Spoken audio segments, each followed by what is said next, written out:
Wow! It's 2 minutes to late night!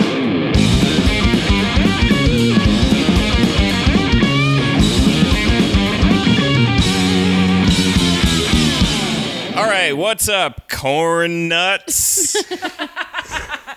Welcome to Pod Minutes to Cast Night, the 2 Minutes to Late Night podcast. I'm Jordan. Wait a minute. I'm Jordan Olds, and this is our podcast. It's called Pod Minutes to Cast Night. It's kind of like the show, but it's not. And the thing is, we listen to music, and that's the bit. And you're here with some of the 2 Minutes to Late Night Writers Room. Hi, I'm Jeremy Hammond, and today I ate a really interesting sandwich. Did you know you can have sriracha and mayonnaise on a sandwich? You should try it sometime. Hi, I'm Katie Rose Leon, and I just played Gone Home on my computer. What's up? I'm Drew Kaufman, aka the bad boy of the group, and I just farted. And we're joined this week by... Also, Lucie's here. Lucie's here. Oh, I'm here too, guys. Yeah, Lucie's here. And we're joined by this week by friend of the pod, Hard Times contributor, Dan Kozuh. Hey, I'm Dan Kozuh, and I just did 5 push-ups for podcast energy, and now I'm just winded and tired. I'm so sorry. I've known you online for so long, and yet I've never spoken your name aloud. No. It is now No noted. problem. Okay, so before we get started, did anybody listen to anything they liked this week? Yeah, I'm glad you said liked and didn't say anything new, because Jordan's not here and I can finally kvetch about what a trap of a sentence that is. Hey, does anybody stay up to date on new music? I do, but nothing that's applicable for this podcast. Wait, I should mention that Jordan and Drew are not here today, as you could probably tell. And the reason for that is because the new episode, season finale of 2 Minutes to Late Night comes out on April 2nd, and it's hard work. Yeah. And so they're doing that while we talk about Slipknot jazz. Anyway, anybody listen to anything they like this week? I listened to something. I went on a stand-up comedy mini road trip with a friend of the show, Peter Angelo. Nice. And he introduced me to a band called Volbeat, and I really like them. What is that? It's kind of like a metal with a country tinge from what I listen to. That's cute. I can totally see listening to that. And I could see you listening to that. Yeah, I assumed all you guys would know it too. No. No, here's the secret about the podcast. Me and Jeremy listen to metal, but I don't want to speak for you, but I know I'm a huge very poser. Little about that genre. Yeah, I'm a big old poser. I have a metal podcast, and I'm a metal poser, and I have an anime podcast, I'm an anime poser. I don't really enjoy anything is the thing. Welcome to Katie's synth pop and pop punk from 2008 podcast. Katie's Corner. Katie's Corner. You guys ever just listen to the CSS album again? It's still good, guys. It's still good. Yeah, well, speaking of which, I haven't really listened to I lied. I did listen to something new because I was like, hey, I don't listen to new music and I should fix that. And there's this record label called Get Better Records who has the Hers Collective, which is my favorite band right now. So I was just going through them and stuff that they liked, and I found, I don't know if these guys are actually on their label or not, but there's this band called, I'm so sorry, guys, I can't pronounce anything. So the band, band name. I think the band name is Amy Godla, Amy Amygdala. And they're really... It's an Italian name. No, I think actually... Oh, I'm sorry, I accidentally started playing it. They're really good. They have a really amazing female vocalist. They have this single, I Hate to Say It, that I really love, which is about how, you hate to say it, but sometimes dying is better than suffering. You hate to see it. You hate to see it. I don't know. I really like them. And also, people were hating on them for not looking like traditional, hardcore bands, which is like they're not white people and they're not super skinny. And I like angry people for the right reasons. So check that out. I have connected in a very big way this week with Lil Uzi Vert.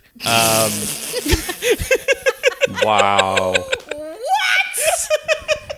I read an article this week about the influence of goth and nu metal and hardcore in modern hip hop, and one of the big things they were talking about is Lil Uzi Vert talks about Marilyn Manson all the fucking time. Yes, he does. And so I started listening to Lil Uzi Vert, and let me tell you guys, it's good. Oh my god. Yeah, dude, one of my favorite parties to go dance at that I am too old to be there is called Ghetto Goth, and it's just like kids who love hip hop but dress like nu metal kids in 2004, and so they cool. see me and they're like, cool outfit. I'm like, I bought this in Hot Topic at the time, as is the fashion. What about you, Dan? You listen to anything cool?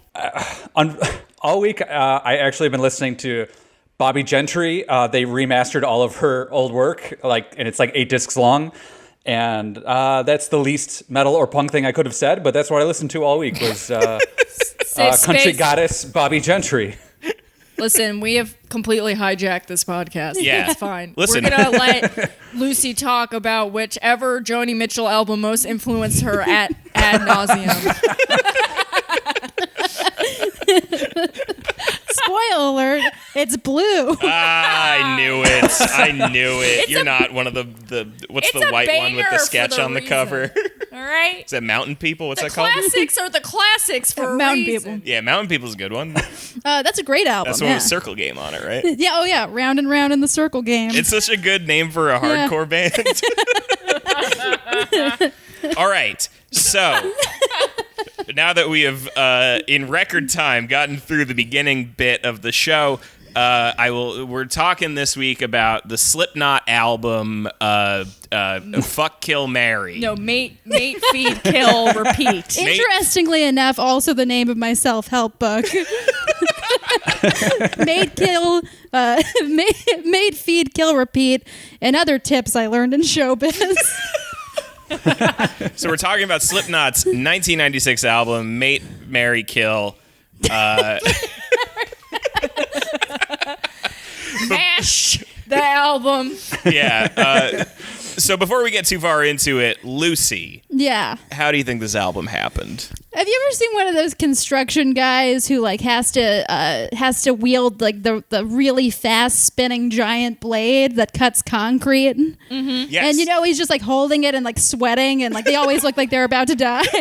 Yes. I feel like it was one of those guys and a very depressed man for most of this album, and they just all the lyrics are just like grocery lists that you would find in Hogwarts.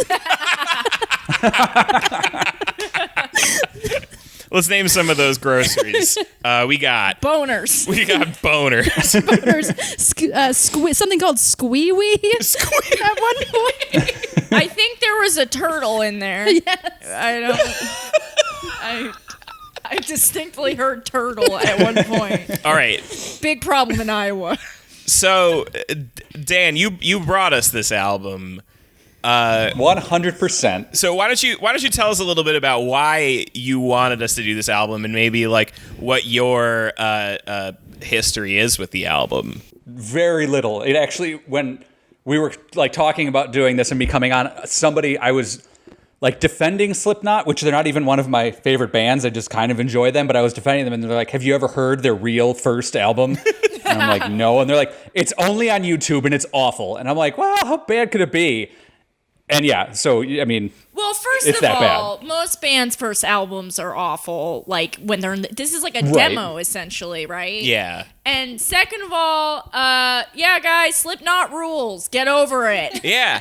So here's the thing is my take on this album, broadly, is that it whiplashes between something that is so hilariously bad and weird and ill-advised and something that I would be so fucking psyched to see at like my local VFW hall. Yeah, I would say this is the funniest album we have listened to, hands down. Definitely up there at the very least. Lucie, do you have any relationship with Slipknot? Did you have any preconceived notions going into this Slipknot cornucopia?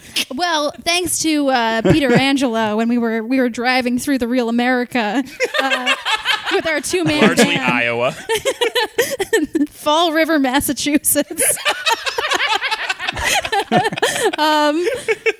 He actually introduced me to, I told him, we were listening to this album this week, and he showed me one song from, I think, like, the better of Slipknot. Yeah, like and some it was album awesome. called like Maggot Yeah. Fucker or whatever.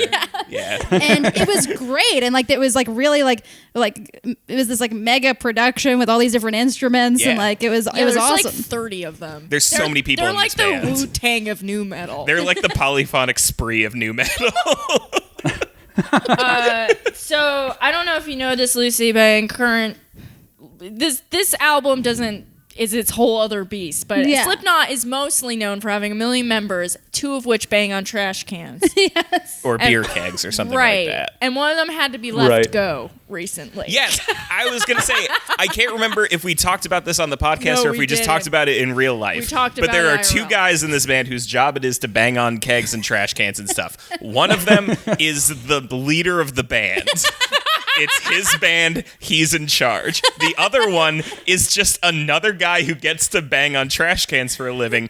And Jordan was telling us that he tried to make some power play for like a better paycheck, and then he got fired. Oh my god. He's also, like, I heard, like, a chud, though, which also... Oh, that might also be it. Yeah, he he's was a a chud. but also that, he was, like, he sued Yeah. because he wasn't getting paid as much as, say, the guitarist. And it's like, dude, your gig is banging on a trash can. Like, Yeah. you're living the dream. With, like, Relax. a But it's prop also, bone. to be fair, it's also drumming on a street light.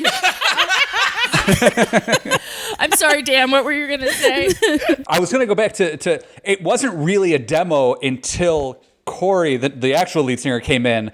And they're like, oh, that other album, that was just a demo, even though it's an hour long and professionally produced. Yeah. And like, it totally wasn't a demo until they realized how bad it was. And there actually is supposedly a second album that was recorded that nobody will ever hear. Oh, man. Well, this is another case of Metal Magic, right? This is the same thing as Metal Magic, the Pantera album that we listened to, where a band in their early work puts out a full album, goes to a studio, pays somebody to record them, has a producer, does the whole thing, puts it out, tours on it a little bit, and then suddenly they figure out what they really sound like, and they're like, actually, we were just kidding about that one. That was a joke we did, and it was funny. Are we ready to actually talk about this? Because I have so much to say. Yes, Yeah. let's get into it. Oh, please. Okay, Jeremy and I were chatting before Lucie got here, and this fucking album. For people that have not heard this album before, it's like sometimes it's Slipknot, and sometimes it's like maybe we wish we were in living color, but all of us are white. Yeah. And sometimes it's like, hey, Tim's little brother just learned jazz guitar. Let's let him do something. It's really what it is. It's like college Commons music. It's Yes. like, what's up? Yes. We got a Sublime cover band. We got 2 people dancing to a synthesizer, and we got Slipknot. Come on down to the student union. Wait. You remember Spuds MacKenzie, the original Party Dog? Yeah, of course. This I is do. the Of course. soundtrack of the public execution of Spuds MacKenzie. That's what this is. It's a party dog that catches frisbees and drinks Bud Light and then has to be shot for his crimes. I just like it is truly hilarious. Also, right, so there's a different singer on this. It's not Corey Taylor, and you can hear how young he is. Yeah. He sounds Oh, yeah. he sounds like a fucking baby. He's really doing like his best Phil Anselmo from Pantera, and you just tell how much in love with him he is. And Yeah. just trying to do an impression of that. and but the band doesn't want him to do that, and so it's just completely flip-flopping all over the place. Well, and he also like slips into a little bit of James Hetfield at times. Yeah, there's like little yes that come along, and you can't help but feel for the guy, you know. There's something so endearing about how terrible this album is. I know. It's so fucking funny. There are certain songs that I felt like would be kind of good if they had just like played them on double speed. Like, Yeah. like there was that song "Killers Are Quiet." I read the lyrics before I listened to it, and I was like, "This looks actually kind of cool if it has like a good melody or something." Yeah. But it was just so like grueling and slow, and like. Yeah. I feel like at one point somebody just burst into the studio and was like, I just heard Faith No More. I That's really want to what try I said, something. Yeah. This is very much a product of that Faith No More, like Red Hot Chili Peppers, Primus sort of era where everyone's like, we're a metal band, but our bassist is really good at the bass. But And the then thing they just is- didn't have that bassist. So they just had a guy just like hit a bass a little bit. But like Faith No More and In Living Color fucking rule. Yeah, yeah, And yeah. then this is like new metal, and then they hit a switch, and then it's like Tommy's jazz recital, and they hit it back. I just like want to. I mean, I feel like I just want to go through the track list. First of all, we open up to a Power Tool symphony. That song's called Slipknot. That's Yes. the Slipknot. That's the Slipknot anthem. Is Yes. fucking like like a Black and Decker. Yeah, like they're going for Ministry, but it's more like my dad working on the deck. It's not like that industrial sound. And the beginning of the album is really funny because it's like very much what you'd expect of an early Slipknot, right? It doesn't sound out of the realm of believability of what an early Slipknot album was. So like I'm walking over here listening to it and I'm like, you know what? I think I like this. Maybe I'm going to be the one who comes in is like, you know what, guys? The album slaps. Yeah, the first and then 8 like minutes. immediately there's slap bass and I'm like, nope. Yeah. Whoops. So, Slipknot into Gently, I'm like, yes, this is what I thought this would sound like. Yeah. And then as soon as that weird jazz guitar happened, I literally went, what? We had to listen to this on YouTube. So I like had to go up to my computer and make sure like a different ad didn't have Yeah. not stop playing because I was like, what? And I was like willing to give it the benefit of the doubt too. I was like, you know what? Maybe it's just like a fun little bit they're doing in this song, and then it moves on. It's like a Mr. Bungle thing, you know? Like maybe they're doing Mr. Bungle, and it's like going to be really quick, and then they're going to move on. No, it never stops from there. It's just that for the rest of the album. So the lyrics are boners, right? He's Yes. saying boners. Dan, do you have insight into this? Honestly, I looked it up on Genius because somebody like a Slipknot fan like looked it up and like detailed it, and apparently it's about an RPG, a pen and paper RPG called like Wolfman Apocalypse or something. Where you that get a first boner? Slipknot song. Oh my god. Do you get a boner Yeah, in the it's- game? I don't know, Is but this- all the note said was that they wrote it about an RPG they were playing, and I'm like, this is what you named your band after. This is what you're putting out, and that's what it Is is. it- It's all about like their love of this RPG. Is the whole album about that? Some of it is. I kind of gave up because Is it a concept you had to, album? Well, but because that would make this make so much more sense. Yes, it because it would make the jazz make sense. Yep. It takes it back to the college commons. I was right about that shit. One of these dudes is Yeah. wearing a drug rug, and definitely like This is fucking. It's a guy in a drug rug and corpse paint. And like, there's this one song on here, fucking, I don't know, where I swear to God he was singing about getting in a fist fight outside of his fast food job. Like, that's what it sounded like. yes, I saw that too. I don't remember. I'm like, not for sure, but yeah, I think I'm trying to find the track list. I have to go in this goddamn. This is exactly what a metal band from Iowa should sound like. Like, yeah, this makes sense. Yes. So it just such a it's so confusing. Like this is like right after a band stops playing covers. Like they come together, Yes. they start Yes. playing covers to figure out. Then they kind of start experimenting. But for them to stop and be like, "We got it," like to the studio, guys, to we the figured it studio out. to put out a full-length album. So this reminded me a lot of I brought it up earlier, like stuff that you hear in a VFW hall, right? Stuff that you'll hear at a local show when you're a kid. Bands just trying to start to figure out what they sound like and whatever. And it reminded me a lot of a band that we had in my hometown. And I'm curious if you all had bands like this. We had our own like local Slipknot. essentially. There was a band that was like trying to be Slipknot. They were called Ninth Degree Burn. Which Wow. it's that's a lot of degrees. That's a So bad is burn we're Slipknot talking like, about like here. CrossFit, where everyone has their own little name. But so Ninth Degree Burn was our local band, and they integrated a lot of like sound clips into their recordings. You know, like little bits of like somebody being like, "Oh, the horror, the horror," but they would like hold up a little tape deck on stage and like hold it to the microphone so they could play the little clip in the middle of their song. They all wore like rubber Halloween masks that you get at Costco.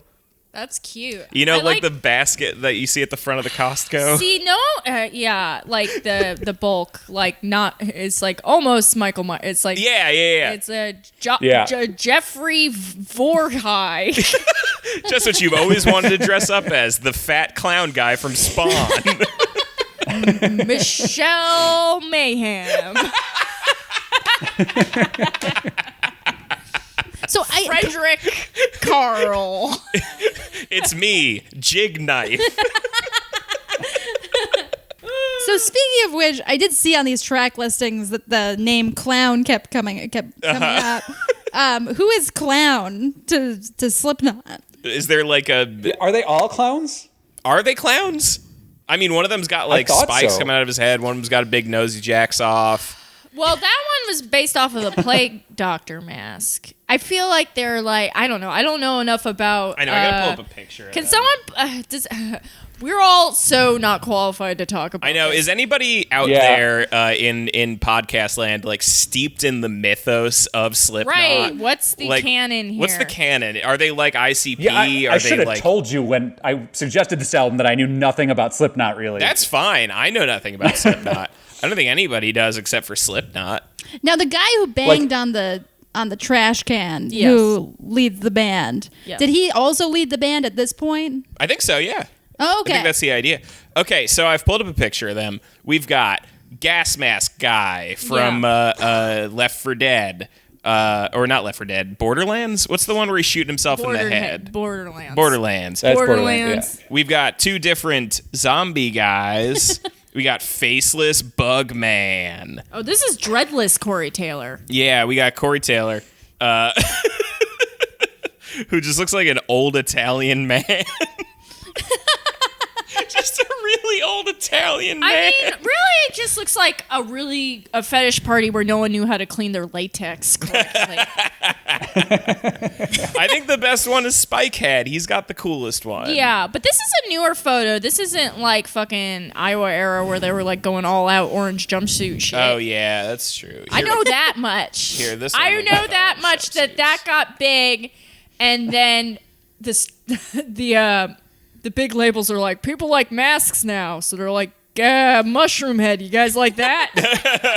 How the fuck do you feel about that? And everyone's like, not great. Hey, it's actually." us, Mudvayne. No, Mudvayne. Mudvayne fucking rules. First of all, Mudvayne had very advanced drag looks. Because they were doing makeup. Oh, And here we go. This is the look that I remember was them at some award show where they all got shot in the head. That's Mudvayne. Yeah. Yeah. And, because I have first of all, Mudvayne's lead singer's name is Chad, everybody. I just want you to let you know. His name is Chad. Ew, does he have a dread beard? Yes, he does. Okay. Ugh. Yeah. It's extensions, don't worry. That's way better. I feel much better about that. And they played Dysfunctional Family Picnic a couple months before 9/11 happened, and at Jones Beach on Long Island, and he had a big old bullet head in his head, and then the spiky guy was all spiky, and the one had the double horns, and it's like, oh man, this is real rock and roll. But how is it connected? Where was Mudvayne on 9/11? They were minding their own damn business. I Because heard- they didn't want to get involved with that Fred Durst bullshit. Because I'll tell you what, I heard 3,000 Mudvaynes called out of work that day. Man, what a dig. That's funny, right? Oh, folks, we're here. We're doing the podcast. Did anybody else have like a local Slipknot-y type of band? So you and I didn't grow up that far away from each other. Right. But so when I was playing in bands in high school, the nu metal bands did not fuck with us, but nobody was doing costumes because I would have loved that shit. Yeah. I was all about an organized look. I wanted anyone in a band with me. I'm like, we're wearing costumes. They're like, please don't make us do that. I'm Yeah. like, we're gonna be fucking wearing costumes. I would have loved that. The closest we got is when I was playing in bands, there was a couple like metal bands that would not fuck with me because I was either in like a pop punk getup or I was literally playing a synthesizer. So they did not know what to do with that in 2004. Okay. And then when I was a little bit older in high school, after like a failed ska band or something, there was this new metal band that started up. And they didn't do a coordinated look, but I'll never forget that they had a song. I don't remember their name, but they had a breakdown, and the breakdown lyrics were "Merry fucking death," and it was like double bass pedal, Merry fucking death, Merry fucking death, like Merry Christmas, Mary or Merry Merry, like as in ho ho ho, Merry Christmas, Merry fucking Merry death fucking to all. death. Wow, I like that. I probably would like it now a lot.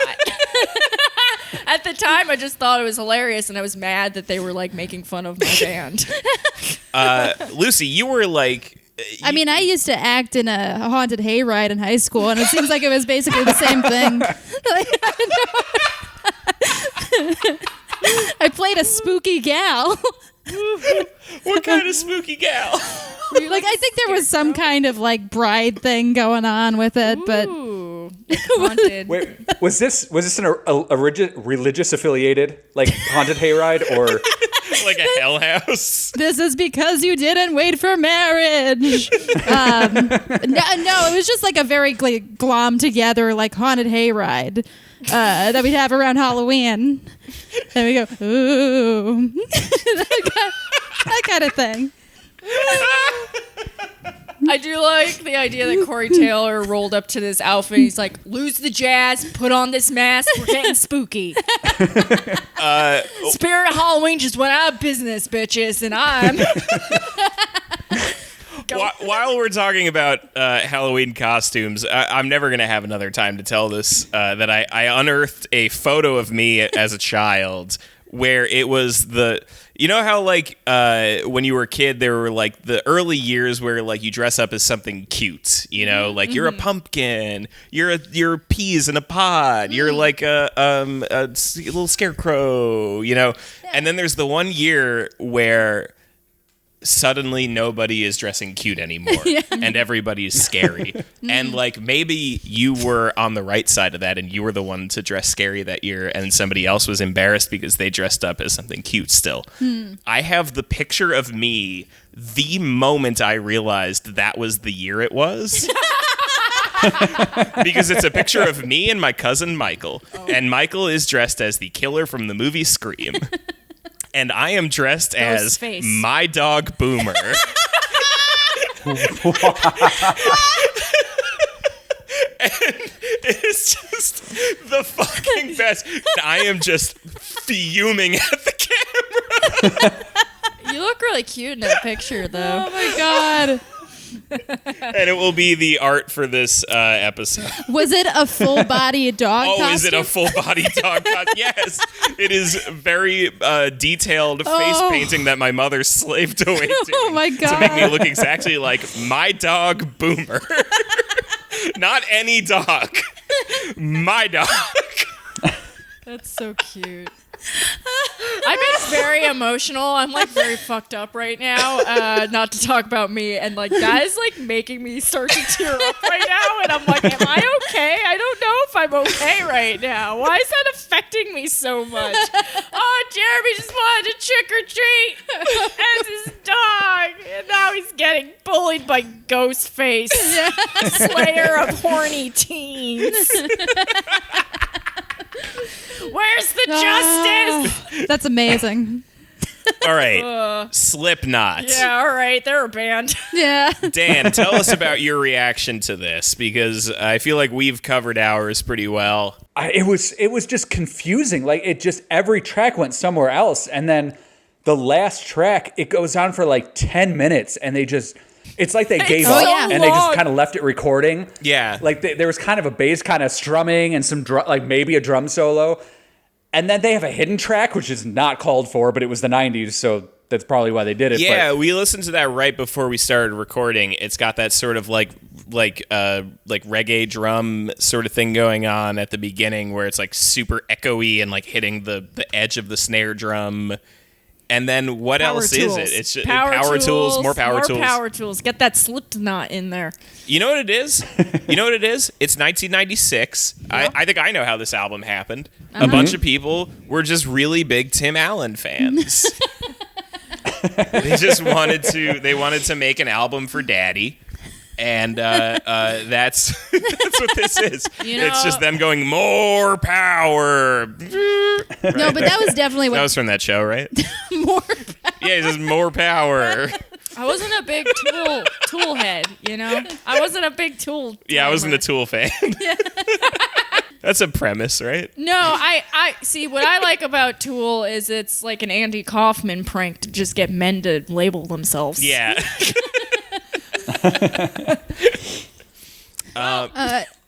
But that was kind of what broke my heart about this album, was that I was like, okay, this isn't great, but like it's short, it's 2 minutes here, 3 minutes there. Yeah. And then the last two tracks are just broke me. Yeah, I was like, how is this an hour long? Did they do this so the YouTube algorithm wouldn't find them? And I'm like, oh no, there's an hour. No. It's like the Maxwell Murder bass solo, where just like a couple seconds into it, you're just like, oh boy. Yeah. Still, huh? Yeah, wow. All right. Now, I have a question. What is with all the references to Gaia and Get and the religious I think nature? It's Dungeons and Dragons. Oh, it is? I think... Oh, yeah. I mean, that's why when Dan brought up the fucking RPG shit, I'm like, oh. Yeah. That also, really... they're probably 19 and just took a class. They're like, you guys ever read this book, Hero's Journey? It's fucking wild. Or, again, it's 1996. Thundercats is on Toonami at that point, and Gaia plays a pretty big role in the Thundercats, right? Is that a thing? Or am I thinking of Captain Planet? Yes. I'm thinking of Captain Planet. Yeah. Good try, Jeremy. Hey, listen, we're all reaching here. We're trying to figure out what the fuck's up with early Slipknot, aside from they smoked weed. These are guys who for sure have like they probably have like a red light in their apartment that like is timed to turn on at like 4:20, yeah. and that's when they know to blaze. Yeah. And, like, the girls are like, ugh, don't go over their house. They are like, they think it's so cool with the light and shit. But, like, all their furniture is cardboard boxes. They're all just sitting around blinking too much. It's fucking weird. They have like a light bright with 420 like written out on it in the light bright pegs, and like they bring you into their house and they just like point to it and then look at you like waiting for you to be like, wow, yeah, it sure does say 420 on it. Oh God, I went to go buy weed from Slipknot. And they made me listen to their weird jazz fusion demo and talking about how they're going to take LA by storm once they get out of our dying Iowa town. They made me look at their fucking reptile. They had a pet reptile that they kept pointing at, and they're like, dude, he knows like good music though. He may seem like he doesn't know what's going on, but actually he responds really strongly to Metallica. Like he smiles. You can tell. Can you fucking stop attacking me right now? President's sake had great music taste, okay? May he rest in peace. But yeah, one of the, because I didn't want to just like make fun of the album, but when I was reading about it, they kicked the guy out because they weren't getting famous enough, and they didn't think he was going to get them famous enough. And it wasn't like, you're not working out for us. It was like, no, man, we're going to LA and we're gonna like blow up, but you're not going to be able to you're not going to be able to do it. And so that's why they kicked the lead singer out. Like, it was such a like asshole move, like to just be like, no, you're not going to make us famous, and we need to be famous. We need to be the next Korn. That's really Wow, upsetting. that's so deliberate. And then Corey came in on his Nikki Sixx horse, and he's like, "Here I am, bitches." Oh my God, we're both just stuck on that right now. I can't stop thinking about The Dirt, everybody. I'm sorry. It was a terrible movie with great pants. The Dirt should have Best Picture this year. That's my take. It fucking rules. I think. Have you watched The Dirt yet? No. I've never heard of The Dirt. No. It's the Netflix original movie about Motley Crue. Oh, God, I saw no. the preview There's no for it, way. yeah. I We're hate Motley Crue to fucking- begin with. I couldn't imagine. What's that dude's name? Tommy fucking Gun Knife or whatever? Oh, Tommy Lee? Gun Knife? Yeah, that was his name. No. Tommy The Lee. actor, Bullet Tony. What's his Oh, I don't fucking know name? any of those actors' Machine Gun names. Kelly. Machine Gun Kelly. That's his name, right? Wait, that's a person? That's a person. The actor, Machine Gun Kelly. I thought No, Machine Gun you're Kelly was fucking- Wait, like what an are you old talking? mobster. He sounds like an old boxer. He's not. He's an actor, and he was in SLC Punk 2, and then he plays Tommy Lee in this. Oh my God, he's real. Yeah. wow. And somebody pointed this out to me on Twitter that in order to make him look like Tommy Lee, they had to paint over all of his dumbass Machine Gun Kelly tattoos and then repaint the Tommy Lee tattoos. Wow, whoever did that deserves an award. Yes, that's what I'm saying. He has- Best Picture. So many bad tattoos, and then they had to put worse tattoos on top of those Yeah. very bad tattoos. Oh my God, yeah, what? A nautical star in the elbow? What is this shit? All right, so Slipknot. That's an interesting point, though, about how he got kicked out. That's Yeah. honestly the story I want to know. Is the That's- guy who got kicked out of Slipknot? And what? It worked, I guess. It worked. Yeah. So you can't Yeah. blame them for it, I guess. But what's crazy to me is that it's like Slipknot isn't a band that ever came off to me as though they were trying to be famous.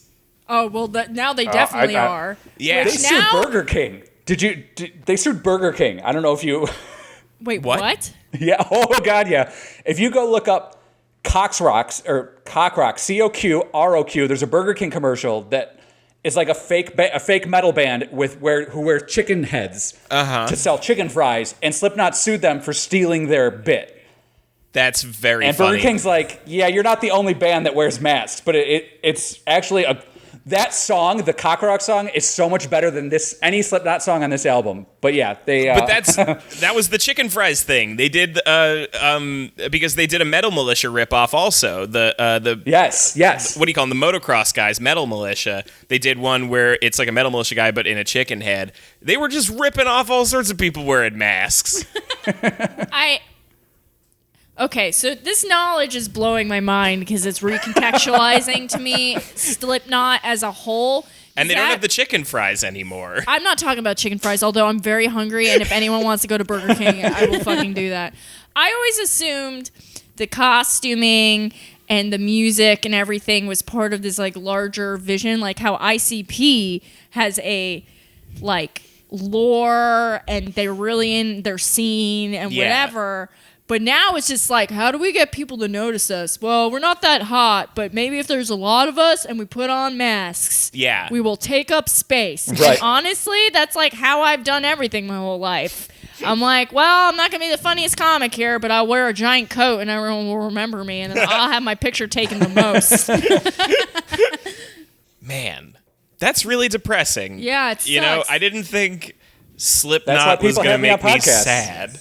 Yeah, it feels sick that it's it's one thing for them to be for a band to be aggressive sellouts, and it's another thing for them to be just awful dorks. But to be both is kind of upsetting.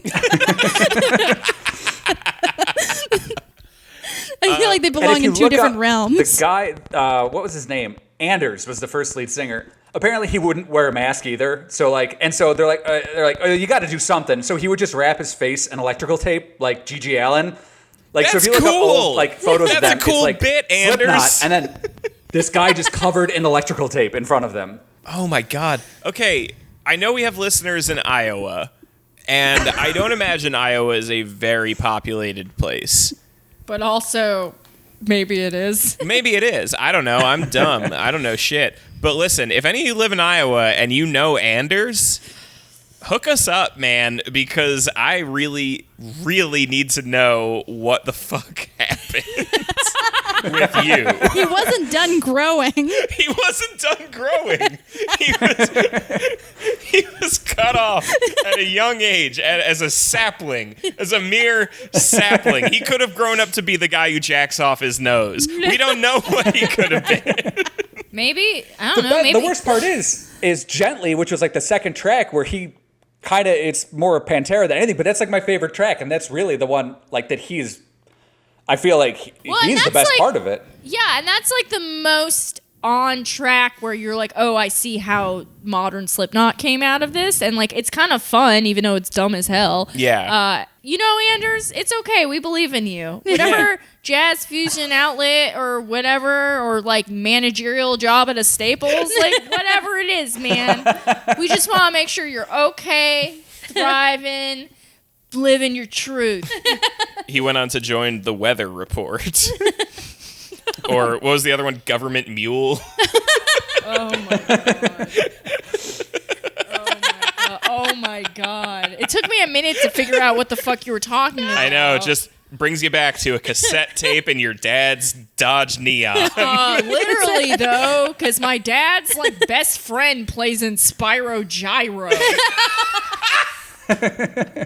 So I have seen Spyro Gyro like 30 times as a child. Okay, let's move on to, let's just like all of us try to say something nice. Before we do a favorite song, just say something nice about this album. Oh, I thought this album, I mean, as bad as it was really fun. And listen, there was some stuff that I'm like, I can see where the band came from. And it was like, listen, I've listened to so much fucking horrible trash goblin bullshit on this show. You guys have, not you two, the ones making the decisions, have dragged me through the dirt. And fucking, I've listened to so much unlistenable stuff that like I've had to take breaks. I've had to like pace around. I've had to like take a shot. This I listened to straight through and it was like fucking fun. Like I wasn't mad about it. Yeah. You know? Definitely. It falls in the middle for me. Like it's I didn't like it, but it didn't offend me. It was a welcome respite from the broken sides of the world. And I kind of like the power tool stuff. Yeah. Yeah, I'm not against it. Dan, what about you? You can hear the talent. Like, I mean, and they did it with a great producer and somebody guiding them. Yeah, I mean, you can see that there's a lot of talent in the band. Yeah, everyone was playing in a different band. I think that was the problem because they're each of their individual bands doing great, not the same band. I think the other positive I can take away from this is that we now know the true injustice behind the founding of Slipknot. Yeah. I think this is official. Yeah. This is a podcast official stance.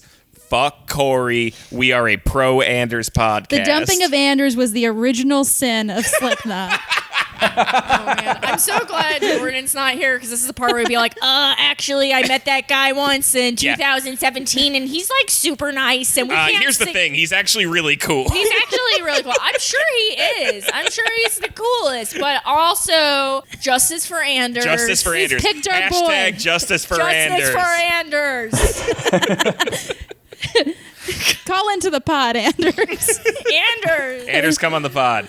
All right, favorite songs. Katie. I gotta pull up this list again. I know. It's the first one for me. Not the power tools, but the first song. Gently is the best song. I agree. Yeah. I'm going with that too. Gently fucking rules. Is that? Yeah, I can't believe this is a reference to a D&D game because I thought it was a reference to Fuck Me Gently with a Chainsaw. And this is the one where he like lists his grievances too, where he's just like, titties suck, boners suck, right? That's like how the song goes. Yeah. I'm pretty sure. Unless he's like speaking Elvish and we've like massively misunderstood what this is about. All right, plugs. Yeah. When is this coming out? Tomorrow. Oh shit. Okay, so we should plug the show. Yeah, plugs. Katie. You can find me at Twitter at Katie Rose. You can also hear me and Jeremy on our other podcast, which is going to sound a lot like this podcast for some reason, about anime and leftist politics. It's called Ballin' Out Super! We're doing all sorts of super duper shit over there. Yeah, we have an episode coming up on the efforts to unionize animators in Japan. And also, we have an episode where Lucie Steiner's going to be on. Yay!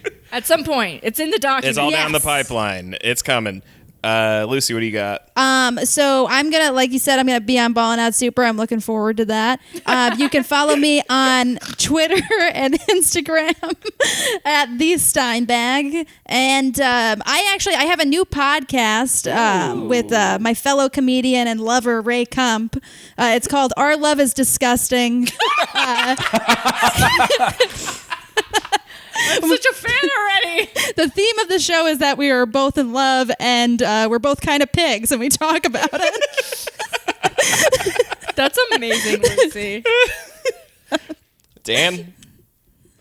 My book comes out tomorrow. Oh, shit. Yeah, tomorrow. It's called Lingeria, Lingeria. It's a humorous fantasy novel. But I talk a lot about metal in it because it takes place partly in our current dimension. And you can find it on Amazon, and also just search Lingeria book wherever. If you just look for Lingeria, you're going to get lingerie. So you can get that as well. All right. Yeah. And you can find me on Twitter at Jeremy Thunder. Of course, check out Ballin' Out Super, but also April 2nd, the finale of this thing. The 2 minutes to late night. It's the finale. It's coming out on Kerrang! And if you don't want to wait or go on Kerrang for some reason, you could come party with us. Yes, at the Pine Box in Brooklyn, New York. We're showing it at 8 p.m. Eastern Standard Time. Doors open at 8, viewing at 9, karaoke at 10 p.m. Yes. Come cry and do karaoke. Will I make it about myself? Yes. Yes, of course. Of course I will. That's what's going to Will happen. I sing Heat Wave? Maybe. Will I ruin the party by doing the Johnny Cash version of Hurt? Yes. Oh my God, that's always my favorite person. That person or the person who sings Goodbye Horses, they're like, were you having fun? Fuck you.